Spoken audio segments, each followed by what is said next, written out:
پہ راضی ہو جائے۔ اب حضرت امام حسین رضی اللہ تعالیٰ عنہ تنہا رہ گئے، ایک ایک کو رخصت کر رہے تھے شہادت کا دولہا بنا کر، لیکن اب امام حسین کو رخصت کرنے والا کوئی موجود نہیں ہے۔ آپ گھوڑے پہ سوار ہوئے، میدان کربلا کی طرف پیڑ لگائی، خیمے کے اندر جو خواتین تھی وہ جانتی تھی جو اس راستے گیا پھر پلٹ کے نہیں آیا، اس کی لاش حضرت امام اپنے کندھوں پہ اٹھا کے لائے ہیں۔ اب اس حسین ابن علی کی لاش کون اٹھائے گا؟ کہا سب نے کہ حسین نہ چاہیے، کہا میں نانے کے دین کے لیے جا رہا ہوں۔ میدان عمل میں گئے، تیغ براں چمکی، لوگوں کے سر کاٹ رہی ہے، آواز آ رہی ہے یہ کون ذی وقار ہے، بلا کا شاہ سوار ہے، لباس ہے پھٹا ہوا، غبار سے اٹا ہوا، لخت لخت کٹا ہوا، پھر بھی ہے ڈٹا ہوا، تمام جسم نازنی چھدا ہوا کٹا ہوا، پھر بھی ہے ڈٹا ہوا، یہ نبی کا نور عین ہے، یہ بال یقین حسین ہے۔ حسین ابن علی نے کربلا کے تپتے ہوئے ریگزار کے اندر وہ عظیمت کی داستان رقم کی، اور پھر بوچھاڑ تیروں کی، ایک تنہا سید زادہ اور ہزاروں تیر چاروں سمت سے ان کے اوپر برسنے لگے، کسی نے نیزہ مارا، کسی نے تیر مارا۔ جب حضرت امام حسین گھوڑے کی زین سے نیچے اترے تو اس وقت آپ کے بدن پر 33 زخم تلواروں کے تھے، 34 نیزے کے انیاں آپ کے جسم کے اندر کھبی ہوئی تھی، اور محتاط روایات کے مطابق جب بعد میں آپ کا پیراہن اتارا گیا تو اس کے اندر 113 سوراخ تیروں کے نکلے،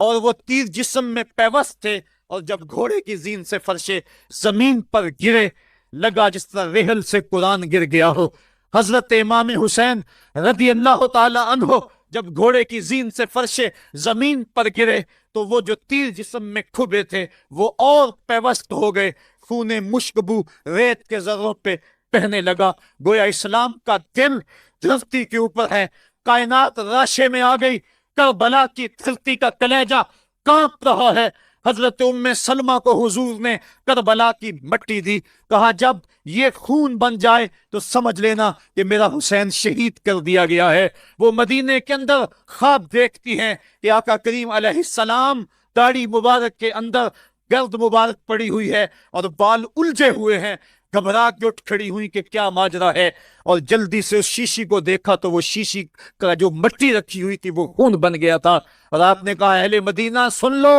حضرت امام شہید کر دیے گئے ہیں۔ ادھر امام حسین خون اور خاک کے اندر تڑپ رہے ہیں، اور آپ کے جسم نازک پر برچھیوں، تیغوں اور تلواروں کے ساتھ جو ہے وہ لوگ وار کر رہے ہیں۔ سنان بن انس نخی آگے بڑھا لیکن سر کاٹنے کی ہمت نہ پڑی، اس نے نیزہ مارا اور آپ کے گلے کے قریب وہ نیزہ پار کر گیا اور خون کا فوارہ پھوٹا۔ سرا بن شریک نے آپ کی پیشانی پہ نیزہ مارا، آپ گھبرا کے گرے، اٹھے اور پھر گر گئے، اور پھر آپ نے اپنی پیشانی سجدے میں رکھ دی،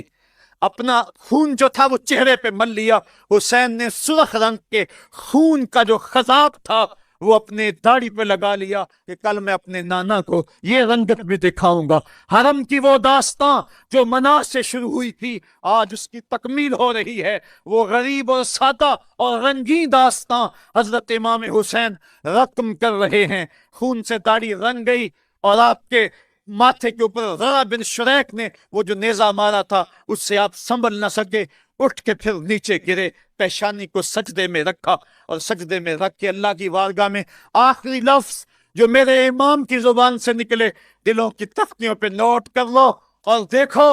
اللہ تعالیٰ کے بندے حضرت خلیل نے دعا مانگی تھی، اے میرے مالک، اے میرے مالک، میں اس جگہ تے اپنی ذریت اولاد کو چھوڑ کے آباد کر کے جا رہا ہوں، اور دعا کرتا ہوں کہ وہ نماز کو قائم رکھیں۔ آج اس دعا کی تکمیل کا منظر لوگوں کے سامنے ہے کہ 113 تیر جسم میں کھبے، 34 تلواروں کے گھاؤ، اور وہ بھی راوی کہتے ہیں کہ ایک ایک گھاؤ میں کتنی کتنی تلواروں کے زخم تھے، اور نیزے کی انیاں جسم میں کھبی ہوئی تھی، آپ کے کلیجے کے اندر نیزے کی انی کو توڑ دیا گیا تھا۔ اس موقع پہ حضرت امام حسین رضی اللہ تعالی عنہ نے اپنے آپ کو سنبھال کے پیشانی کو ریت کے اوپر رکھا، اور اللہ کی بارگاہ میں آخری لفظ حضرت امام حسین کے لبوں پہ جو مچلے خون نکل رہا تھا، اور خولی بن یزید آگے بڑھ کے سر انور کو جدا کرنے کی تیاریاں کر رہا تھا، سنان بن انس آگے بڑھا